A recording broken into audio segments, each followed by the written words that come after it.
U.S. Air Force's MH-139A Grey Wolf helicopter begins testing. Eglin Air Force Base, the Air Force's newest helicopter, the MH-139A Grey Wolf, completed its first combined test flight, February 11th.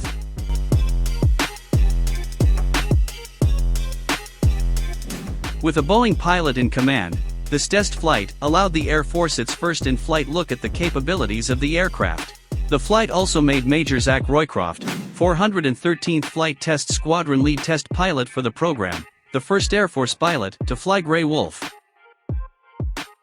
This first flight with Boeing was a critical step for the MH-139A program and allows us to establish a foundation for government testing, Roycroft said.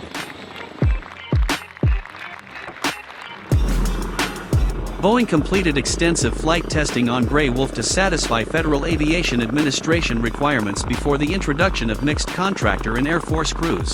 The MH-139A program should complete initial military ground testing later this month.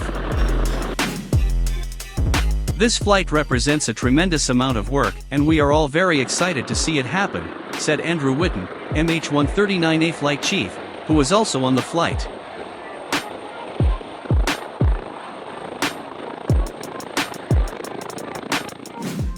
The MH-139A is set to replace the Air Force's UH-1 and Huey fleet. The new helicopter closes the capability gaps of the UH-1 and in the areas of speed, range, endurance, payload, and survivability in support of the command's intercontinental ballistic missile missions. Other mission capabilities include civil search and rescue, airlift support, National Capital Region missions, as well as survival school and test support.